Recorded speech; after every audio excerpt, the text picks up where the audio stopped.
حضرت نوح علیہ السلام کی قوم کو حضرت نوح علیہ السلام نے 1500 سال سمجھایا ہے. 15 کچھ لوگوں نے 950 سال لکھا ہے نا، اعلیٰ حضرت نے لکھا ہے 1500 سال عمر ہوئی حضرت نوح علیہ السلام کی. اللہ تعالیٰ بندے کو جلدی سزا نہیں دیتا، بلکہ قرآن مجید میں ایک جگہ رب کریم اس طرح بھی فرماتا ہے کہ جب بندے مجھے بھول جاتے ہیں تو میں ان کے لیے نعمتوں کے دروازے کھول دیتا ہوں. بندہ سمجھتا ہے کہ میں کچھ تو ہے نا کہ میرے اندر کہ میں جدھر جاتا ہوں خیر ہی خیر ہو جاتی ہے. وہ سمجھتا ہے کہ میری عقل ہے، حالانکہ اللہ اسے ڈھیل دیتا ہے. اللہ اسے ڈھیل دیتا ہے. گناہوں کی سزا کے 3 طریقے ہیں. ایک ہے متنبع کرنا، تنبیہ کرتا ہے اللہ، بندہ متنبع ہو جاتا ہے، یہ اللہ کا بہت بڑا احسان ہوتا ہے. ایک ہوتا ہے مہلت دینا، اور ایک تیسرا ہوتا ہے اللہ خفیہ تدبیر کرتا ہے. تھوڑا سا سمجھیے گا، انسان پر کوئی آزمائش آئی، فوراً اس کی چھٹی اس نے کہا کہ وہ فلاں جگہ غلطی کی تھی تب ایسا ہوا ہے. ہوتا ہے نا کئی دفعہ آواز آتی ہے نا اندر سے، چلیں بول دیں کچھ نہیں ہوتا آپ کو. اللہ جانتا ہے یہاں کوئی کچھ نہیں کہے گا آپ کو، اور ہماری تو ویڈیو بھی نہیں گھومتی، یعنی خبر بھی نہیں ہو کہ کس نے ہاں کر دی کس نے نہ کر دی. آپ بغیر ٹینشن کے بات چیت کریں، آج کچھ نہیں ہوتا ہے انشاءاللہ تعالی. آتی ہے اندر سے آواز. میں آپ سے اس لیے ان چیزوں کی تصدیق کراتا ہوں کہ باقیوں کو بھی آتی ہے کہ نہیں، اس لیے تصدیق. کبھی کوئی کسی جگہ انسان پریشان ہوتا ہے تو محسوس کرتا ہے کہ وہاں مجھ سے ہوتا ہے نا جی. جس کو یہ نصیب ہو جائے بڑا خوش نصیب آدمی ہے. حضرت مولا علی فرماتے ہیں اگر تجھے دنیا میں سزا مل گئی تو بچ گیا ہے، سمجھ پھر اللہ کرم کرے گا، آخرت میں سزا نہیں دے گا. اور یہ یاد رکھ لے، وما اصابکم من مصیبت فبما کسبت ایدیکم ویعفو عن کثیر. اللہ فرماتا ہے دنیا میں تجھے جو بھی تکلیف پہنچتی ہے وہ تیرے ہاتھوں کے کرتوتوں کی وجہ سے پہنچتی. ویعفو عن کثیر، فرمایا کثیر گناہ تو میں ویسے ہی معاف کر دیتا ہوں. یہ جو تیری زندگی میں دکھ ہے نا، یہ بھی میری قلیل سزائیں ہیں. یہ کثیر پر سزا، یہ قلیل ہے قلیل. یہ جو تمہاری زندگی میں تکلیفیں انسان کو سزا ملتی. حضرت فضیل بن عیاض رحمۃ اللہ تعالی علیہ گھوڑے پہ بیٹھے تھے، گھوڑا شرارت کرنے لگ گیا، اچھلنے لگ گیا، کودنے لگ گیا. تو حضرت فضیل بن عیاض نیچے اترے، ایک کونے میں جا کے نماز کی نیت باندھ لی، 2 رکعت نماز پڑھی، پھر دیر تک استغفار پڑھتے رہے، روتے رہے، دعا کرتے رہے. واپس آئے، خادم عرض کرنے لگے حضور سمجھ نہیں آئی، گھوڑے نے تھوڑی سی شرارت کی، وہ بدکا ہے، آپ نے اس کو چھوڑا ہے اور چھوڑ کر کے آپ نماز میں لگ گئے. تو حضرت فضیل بن عیاض فرمانے لگے جب بندہ اللہ کی نافرمانی کرتا ہے نا تو جو چیزیں اس کی فرما بردار ہوتی ہیں وہ اس کی نافرمانی کرنے لگ جاتی. تو مجھے محسوس ہوا تھا کہ میں نے کہیں اللہ کی نافرمانی کی ہے، اس لیے ایسا ہوا ہے کہ میرے گھوڑے نے میری، تو میں توبہ کرنے لگا ہوں. اور اب دیکھتا ہوں بیٹھ کے بھلا کیا ہوتا ہے. میں نے سچی توبہ، حالانکہ مجھے یاد نہیں کہ میں کہاں بولا، پر کھری اور سچی توبہ کی. دوبارہ گھوڑے پہ بیٹھے تو گھوڑا بالکل صحیح ہو کے ساتھ چلنے لگ گیا. میرے بھائی جب یہ تنبیہ ہے اللہ کی طرف سے، یہ متنبع کیا جاتا ہے کہ تو بعد آ جا.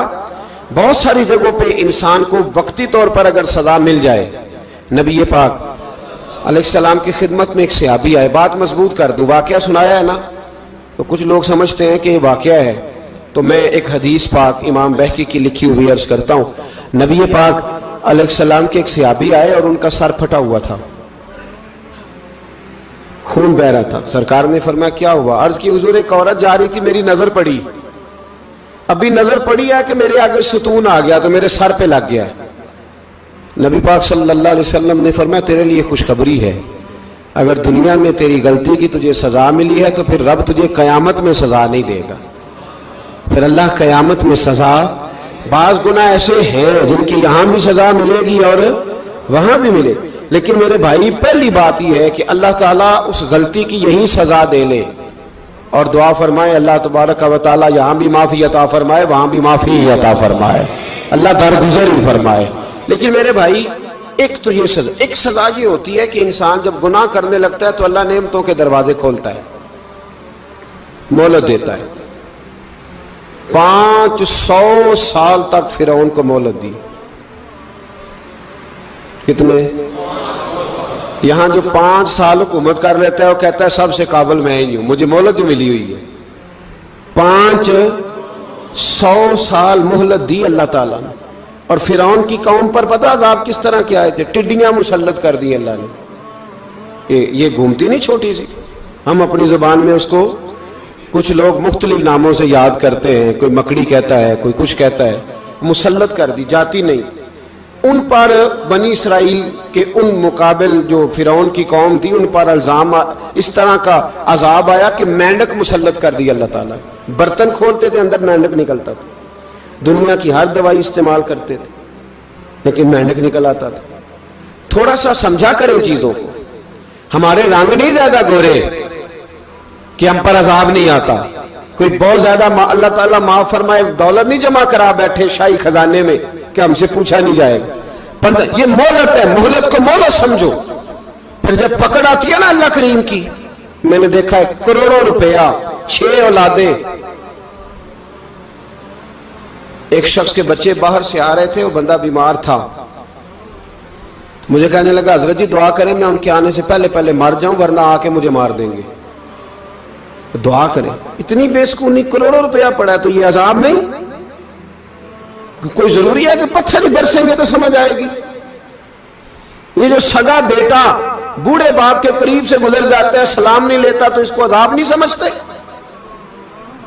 یہ جو امت کی بیٹیاں، امت کی بچیاں، ہماری بچیاں ایک سال کے اندر 75,000 ہزار بچی ایک ڈویژن سے بھاگ کے شادی کر رہی ہے، اور ایک صوبے سے، تو اس کو آپ اللہ کا عذاب نہیں سمجھتے؟ یہ معمولی بات ہے؟ نہیں ہمارے رنگ ہو رہے ہیں، ہم بڑے سمارٹ ہیں۔ 1500 سال مہلت دی نوح علیہ السلام کی قوم کو۔ کتنے سال؟ بول کے بتائیے، بول کے دوبارہ بولیے۔ 1500 سال۔ کوئی آدمی اپنی سمارٹنس پہ خوش نہ ہو جائے کہ 20 سال ہو گئے میں تو نافرمانی بھی کر رہا ہوں، روٹی بھی پک رہی ہے، میں تو حرام بھی کھا رہا ہوں، پھر بھی سب ٹھیک ہے۔ 1500 سال مہلت دی۔ پھر حضرت نوح کہنے لگے اللہ میں نے تو بڑا سمجھایا نہیں باز آتے، تو رب کریم نے فرمایا کشتی بناؤ۔ اللہ کے پیغمبر کشتی بنانے لگے تو قوم مذاق اڑانے لگ گئی۔ اب کیا کرنے لگے ہو؟ اب کشتی بنانے لگے ہو، خیر تو ہے، قوم مذاق اڑا رہی ہے۔ حضرت نوح علیہ السلام کا آپ نے کشتی بنائی، پانی کہاں سے نکلا؟ نہ بارشیں ہوئی نہ سیلاب آئے، ایک تندور تھا اس کے اندر سے پانی نکلنا شروع ہو گیا۔ کبھی تندور سے بھی پانی نکلا ہے، پر جب نکالنے والا چاہتا ہے تو وہاں سے بھی ایک تندور سے پانی نکلا، اتنا نکلا اتنا نکلا اتنا نکلا کہ قوم ساری ڈوب گئی۔ قرآن مجید کے صفحات شہادت دیں گے کہ حضرت نوح کی قوم کا بچہ بہ گیا، بچے صرف وہ تھے جو حضرت نوح کے ساتھ ہو گئے، تباہ ہو گئی۔ اللہ بے نیاز ہے، بے نیاز۔ 1500 سال مہلت ملے اور تو پھر بھی کہے رب بڑا کریم ہے معاف کر دے گا۔ 1500 سال تجھے گنجائش دے اور تو کہے کوئی نہیں، بات معافی ملنی چاہیے ابھی بھی۔ میرے بھائی، حضرت صالح علیہ السلام کی قوم، حضرت صالح نے تبلیغ شروع کی تو کہنے لگے پہلے معجزہ دکھاؤ۔ جی آج تو نہیں لوگ معجزے مانگتے، آج بھی لوگ کرامتے اور معجزے، اللہ معاف کرے، جو چیزیں معجزہ تو ہو نہیں نہ سکتا، لیکن آج بھی لوگ، آپ یقین کریں، کہتے ہیں یہ بڑی نمازیں پڑھتا ہے تو پھر بخشا کیوں نہیں گیا، پھر کیوں نہیں منو سلوا کیوں نہیں اترا اس پر، پھر میں بھی اسی طرح ہی ہوں، کیا اس کے اندر خوبی آ گئی؟ مولوی بھی ویسے ہی ہے، صوفی بھی ویسے ہی ہے، لوگ مانگ نہیں رہے، لوگ دلیلیں مانگ نہیں رہے، ابھی بھی لوگ بحث نہیں کرتے، کیا فرق آ گیا جی؟ ویسے ہی ہیں سارے۔ اللہ تعالیٰ سے ڈرنا چاہیے، ہمیں سامنے والے کی طرف دیکھ کر صحیح ہونے کا حکم نہیں ہے، ہمیں اپنی اصلاح کا حکم ہے، اپنی طرف دیکھ کے اپنے آپ کو ٹھیک کرنے کا۔ الزام لگا کے گزر جانا اس کا کوئی مطلب؟ سنو اور یاد رکھو، حضرت صالح علیہ السلام سے کہنے لگے پہلے معجزہ دکھائیں، تو حضرت صالح علیہ السلام نے فرمایا اونٹ کہاں سے پیدا ہوتے ہیں؟ کہا اونٹنی کے بطن سے۔ فرمایا آؤ میں تمہیں پہاڑ کے اندر سے اونٹنی پیدا کر کے دکھاتا ہوں۔ کہاں سے؟ پہاڑ کے اندر سے۔ حضرت نوح ساتھ لے کے گئے تو پہاڑ کے اندر سے اونٹنی نکلی، اور اونٹنی بھی گابن تھی، اس کے پیٹ میں بچہ، اور اونٹنی اتنا دودھ دیتی تھی کہ ساری بستی دودھ پی جاتی تھی، پھر بھی دودھ بچ جایا کرتا تھا۔ لیکن حضرت نوح علیہ السلام نے فرمایا اب تم نے دیکھ تو لیا یہ اسے، یہ جتنا دودھ دے گی روٹی بھی اتنی کھائے گی، ایک دن تم سارے پانی پیو گے، ایک دن یہ سارا پانی پیا کرے گی، ایک دن تم سارے باقی جانوروں کو گھاس کھلاؤ گے، ایک دن یہ اونٹنی، اور اونٹنی کا نام کیا؟ ناقۃ اللہ، اللہ کی اونٹنی۔ کس کی اونٹنی؟ نام کیا ہے؟ اللہ کی، یہ اللہ کی اونٹنی ہے۔ تو حضرت نوح علیہ السلام کی اونٹنی فرمایا اس کی بے ادبی نہ کرنا۔ باز نہیں آئے لوگ، باز نہیں آئے، کہنے لگا جی دودھ دینا تو ٹھیک ہے، پر یہ جو سارا پانی پی جاتی ہے نا یہ صحیح نہیں، یہ جو ساری گھاس کھا جاتی ہے یہ نہیں ٹھیک، دودھ دینا تو ٹھیک ہے پر یہ نہیں صحیح۔ آپ نے فرمایا اسے کچھ نہ کہنا، اللہ کی اونٹنی ہے۔ میں کہا کرتا ہوں ان لوگوں نے ناقۃ اللہ کی بے ادبی کی، حضرت نوح علیہ السلام کی اونٹنی کی ٹانگیں کاٹ دی، صالح علیہ السلام کی۔ اور دیکھو اللہ بڑا بے نیاز ہے، اگر پیدا کرنا جانتا ہے تو حفاظت کرنی نہیں جانتا، لیکن رب کریم نے فرمایا نہ کرنا۔ انہوں نے ان کے پیر کاٹ دیے، کانوں پہ چھریاں لگائیں۔ اونٹنی جب مر گئی، اونٹنی اللہ تبارک و تعالیٰ کی وہ اونٹنی جب مر گئی تو حضرت صالح علیہ السلام کی قوم پر رب کریم نے زلزلہ بھیجا، اذا زلزلت الارض زلزالہا، جب زلزلے آئیں گے اور جب ان کا زلزلہ آنا زلزلہ آتا ہے نا، کیا کرتی ہے قوم؟ لا الہ الا اللہ، لا الہ الا اللہ، کلمے جاری ہو جاتے ہیں۔ بلکہ ایک دفعہ ایسا بھی ہوا کہ مسجدوں میں اعلان ہونے لگے زلزلہ آ رہا ہے، جو فجر کے لیے نہیں اٹھے زلزلے کے لیے وہ بھی اٹھ گئے، جن کا دعویٰ ہے نا میری سویرے آنکھ نہیں کھلتی، ان کی لگی نہیں کتنے گھنٹے، بعد میں بھی نہیں لگی، ٹی وی پہ اعلان ہوتے رہے کوئی نہیں آ رہا سو جاؤ چپ کر کے، لیکن آنکھ لگی۔ موت سے تو ڈرتا ہے، اللہ سے ڈرتا ہی نہیں، موت کا خوف ہے رب کا نہیں۔ زلزلہ آیا، ساری قوم تباہ ہو گئی۔ بتاؤ اگر ناقۃ اللہ کی گستاخی ہو تو اللہ ناراض ہو جاتا ہے، اور اگر اولیاء اللہ کی ہو، اگر اولیاء اللہ کی ہو تو رب ناراض نہیں ہوتا؟ شرم نہیں آتی لوگوں کو داتا صاحب کی بے ادبی کرتے، شرم نہیں آتی لوگوں کو غوث اعظم کی گستاخی کرتے، حیا نہیں آتی جنہوں نے دین پھیلایا ان کی بے ادبی؟ میں درد سے کہتا ہوں، رو کے کہتا ہوں، اور اگر کلیجہ پھٹ سکے تو میں دکھاؤں زخم کتنے۔ ایک حج کے موقع پر ایک بابا جی، اس سال 4,80,000 روپے کا پرائیویٹ حج تھا، اور بابا جی کی کیفیت کمزور تھی، بیچارے بیمار تھے، اس کے باوجود وہ گئے۔ بوڑھے آدمی جا کے بیٹھیے، بزرگ، اور کتنی مشکل ہے وہاں منا، مزدلفہ، عرفات، طواف زیارت، کتنا مشکل کام ہے طواف زیارت کرنا، طواف وداع کرنا۔ کس کٹھن سے حج کیا، بڑھاپے میں پیسے بھی لگائے، اور جب وہ روضہ رسول پہ گئے صلی اللہ، اور انہوں نے جا کے نبی پاک صلی اللہ علیہ وسلم کے روضے کی طرف منہ کر کے درود شریف پڑھا تو ایک ملا نے اٹھ کے کہہ دیا تو مشرک ہے۔ تو میری روح کانپی، میں نے کہا تجھے شرم نہیں آئی، حیا نہیں آئی؟ اس کی عمر دیکھ، کس بڑھاپے میں کہاں سے چلا، کہاں آیا۔ یہ مشرک ہوتا تو کسی مندر میں جاتا، یہ مشرک ہوتا تو کسی گرجے میں جاتا، یہ مشرک نہیں، یہ مومن ہے، اور یہ وہ والا مومن ہے جس کے سینے میں دل جب دھڑکتا ہے تو خالی دھڑکتا نہیں، ساتھ وہ محمد عربی پہ درود و سلام بھی پڑھتا ہے۔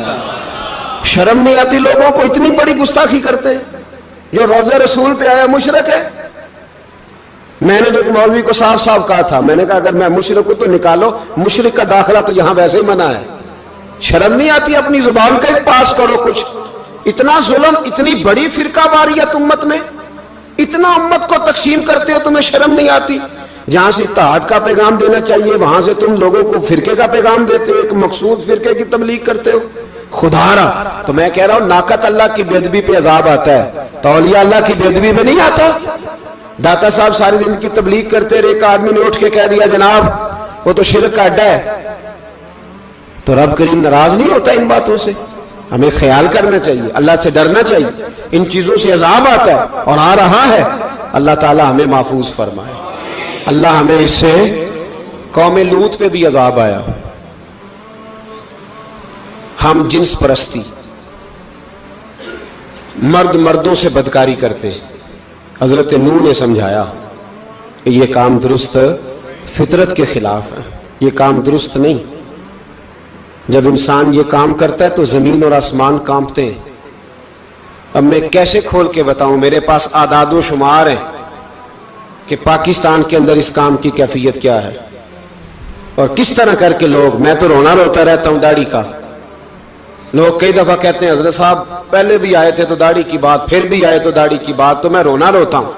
اس لیے روتا ہوں کہ جو کلین شیو نوجوان ہوتا ہے وہ امرد کے حکم میں ہے، اس پر وہی حکم لگتا ہے جو عورت پہ لگتا ہے۔ اس کے ساتھ مرد کا اٹھنا بیٹھنا اسی طرح ناجائز ہے جس طرح عورت کے ساتھ۔ حضرت جنید بغدادی رحمت اللہ تعالیٰ علیہ کے سامنے ایک شخص نے کہا وہ کتنا خوبصورت نوجوان جا رہا ہے، تو آپ فرمانے لگے تو حافظ قرآن نہیں؟ کہا ہاں۔ فرمانے لگے جا اپنے حفظ کی خیر بنا۔ وہ شخص کہتا ہے میں نے اس بغیر داڑھی والے کلین شیو نوجوان کو بری نظر سے دیکھا، مجھے قرآن پاک ہی بھول گیا، سارا قرآن پاک بھول۔ اور کتنے سال میں دعائیں کرتا رہا، بیت اللہ کے طواف کرتا رہا، میں یاد بھی کرتا تو نہیں ہوتا۔ کیسے اب تو ہمارا نعت کہاں بیوٹی پارلر سے ہو کے آتا ہے، ہم کسی اور کو کیا پیغام دیں؟ وہ پیغام، وہ نظام، وہ طریقہ کار جس کا حکم تھا شریعت میں، قوم لوط پر عذاب آیا۔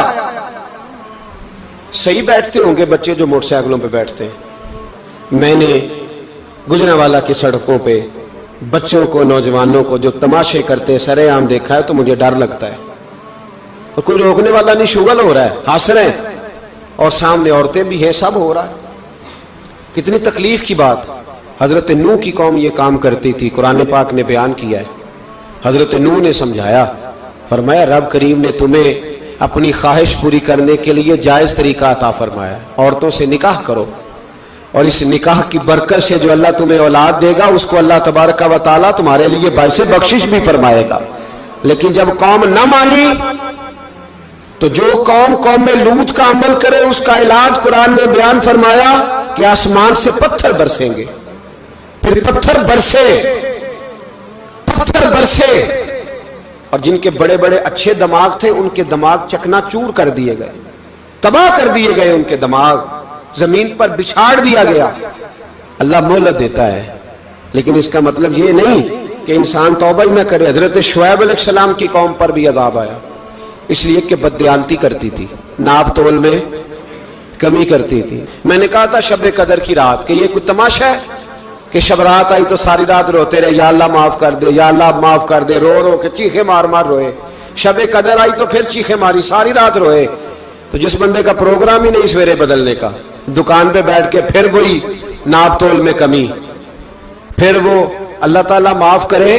میں ایک مضمون پڑھ رہا تھا تو وہ فوڈ کے اسپیشل نوکتے میں لکھا تھا مہربانی کرو ملاوٹ ہی اچھی چیز کی کر لو، مرچ میں کیری تو نہ ملاؤ اینٹوں کی، وہ تو بیمار کرتی ہے، وہ تو خون کی آنتوں کو روک دیتی ہے۔ وہ کہنے لگا، اور وہ کہتا ہے میں تمہیں بتاتا ہوں کون کون سی چیز ملائی جا سکتی ہے، وہ ملا لو۔ خدا را اس قوم پہ رحم کرو، مہربانی۔ ایک دوست ہے ہمارے، میں وزیر آباد میں ان کے گھر بیٹھا تھا تو ایک میڈیکل، میرا کسی شخص پہ اعتراض کرنے کا میں مجموعی بات کرتا ہوں۔ میں ایسے ڈاکٹروں کو جانتا ہوں جو اللہ تعالیٰ فضل کرے سچ مچ کے نیک ہیں، اچھے لوگ۔ تو بچے کا میڈیکل سٹور ہے، تو والد بیمار ہو گیا، تو وہ کہتا ہے ابا جی ڈاکٹر صاحب نے کہا آپ کو ڈرپ لگنی ہے، تو سگے باپ کو ڈرپ لگانے لگا، تو باپ کیا کہتا ہے پتر تیری مہربانی مینوں کوئی اصلی لائی، وہ نہ لائیں جڑی لوکاں نوں لانا ہے۔ اب وہ پیار سے سنا رہا ہے بات۔ میں نے اسے کہا کہ یہ تو ڈوب مرنے کا مقام ہے نا، ڈوب مرنے کا مقام، کہ جس ملک کے اندر دوائی بھی صحیح نہ بکے، اصلی نہ ملے دوائی بھی، اور پھر وہ قوم کہے کہ ہم نے تو پورے روزے رکھے، ہم نے تو بڑا صدقہ اور خیرات کیا، دوائی بھی اثر نہ ملے۔ جناب شعیب علیہ السلام کی قوم ناپ تول میں کمی کرتی تھی، تو اللہ تبارک و تعالیٰ نے ان پر بتا عذاب کس طرح کا بھیجا، شدید گرمی ہوئی۔ اللہ ہمیں محفوظ فرمائے، سارے آمین کہہ دیا۔ دیکھیں کتنا اچھا موسم کر دیا رب کریم، اللہ ہمیں محفوظ فرمائے، اللہ رحمت فرمائے۔ شدید گرمی کی لہر آئی، باہر اتنی گرمی ہوئی کہ لوگ اپنے گھروں میں گھس گئے، جس طرح سورج کی شعائیں گھروں کے اندر داخل ہو جاتی ہے، اس طرح گرمی کی لہر اندر داخل ہوئی۔ اور جس طرح کسی کو آگ لگ جائے تو وہ آدمی اچھلتا کودتا ہے نا، اس طرح یہ لوگ اچھلنے لگے اور اچھل کود کے مر گئے. جرم کیا تھا؟ ناپ تول میں کمی کرتے. حضرت داؤد کی قوم بھی تباہ ہوئی. جرم کیا تھا؟ ہفتے والے دن مچھلیاں نہیں پکڑنی تو یہ پکڑتے تھے. حکم ہے نا مسلمان کو نماز کے ٹائم کوئی اور کام نہیں کرنا, نماز پڑھنی ہے. میرا خیال ہے مسلمان تو فٹافٹ آ جاتے ہیں, سارے ہی پہنچ جاتے ہیں نا مسجدوں میں. ہلکا ہلکا بول رہے ہیں آپ, کیوں نہیں پہنچتے؟ اگر حضرت سیدنا, اور پتہ انہیں سزا کیا ملی؟ اللہ نے فرمایا اس ٹائم عبادت کرنے میں کام نہیں کرنا, وقت نہیں ہے کام کا. انہوں نے مچھلیاں پکڑی, 12,000 لوگ تھے. پتہ ہے مالک نے سزا کیا دی؟ بندر بنا دیا. اللہ کریم قرآن مجید کا پہلا سپارہ پڑھے, فَجَعَلْنَاهَا نَكَالًا لِمَا بَيْنَ يَدَيْهَا وَمَا خَلْفَهَا. اللہ فرماتے ہیں پچھلوں کے لیے بھی عبرت بنا دیا, بعد والوں کے لیے بھی عبرت, نشان عبرت بنا دیا. بندر بن گئے. اور جو ان کے دوست جو بچ گئے تھے ان کے پیر چومتے تھے, روتے تھے. 3 دن بندر بن کے زندہ رہے.